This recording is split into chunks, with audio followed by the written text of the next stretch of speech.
What up, my peoples? I'm making my day, I think this is 20, day 20 video.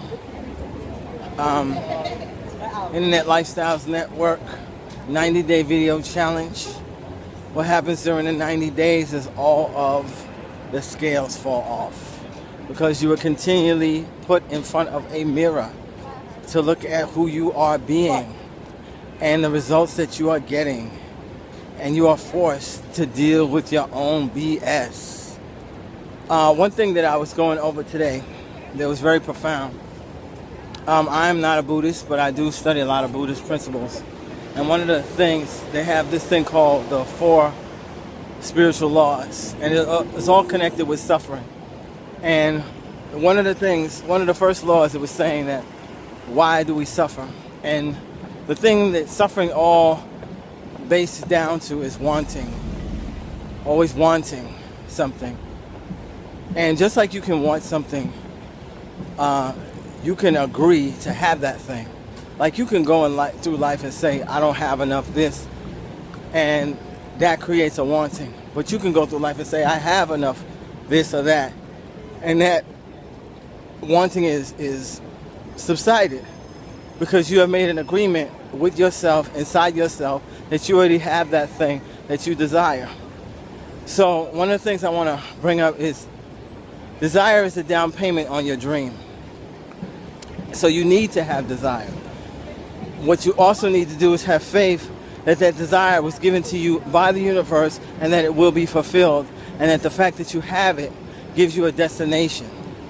So it's not that we're going to go through life and we don't have any desires, but we're going to go through life and those desires are going to be met. Same way that you drink water and then you excrete it out. Same way that the fish swims in the ground, swims in the water, you pick it out, you cook it, you eat it, you excrete it, and it goes back, and it's a cycle.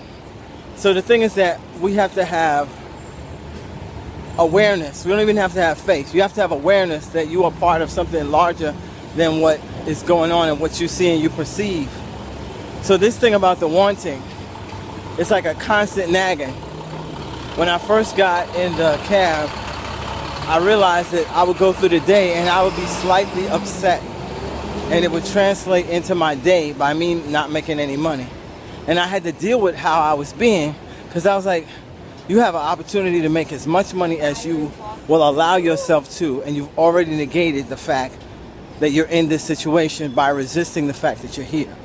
A lot of times all we have to do is admit that whatever's going on is happening, and we become proactive about it. So what we do is we ignore how we feel, what we're feeling, and what we want to do about it, and it translates into, I don't want to be in this space, which translates into wanting something. And when we accept where we are at, we become empowered to do something about our situation. And then our desire becomes our direction. And so that's what I wanted to drop in your spirit today. That it's a good thing to want, but it's not a good thing to crave. So, like, don't let your want get to a place where it turns into a craving. Because now your want is controlling you instead of you controlling it. And the way you control it is that you pay attention to it. It's sort of like if I had a leak in a faucet and I let it drip, drip, drip, drip, and I didn't pay attention to it, it would turn into a really major situation. And that's what our lives, we don't take care of those small things, so they all turn into like this big major situation in our life. So we need to become proactive about the things that we want, and we need to expel that energy because it's part of a cycle. We don't need to go through life not wanting anything. We need to go through life knowing that our want was given to us as a direction, and that we are part of something larger, because my cause is someone else's effect and vice versa. You know, and that's how economics work. It's all a cause and effect thing. And no one's cause is greater than another person's cause, and no one's effect is greater than someone's effect. But the more that you become aware of it, the more influence you can exert, and you can affect more people. But it's all causation.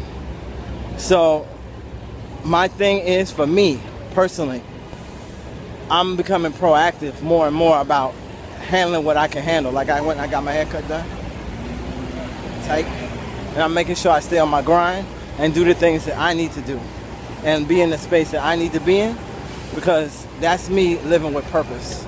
Not living the effect of someone else's purpose, but making my own purpose.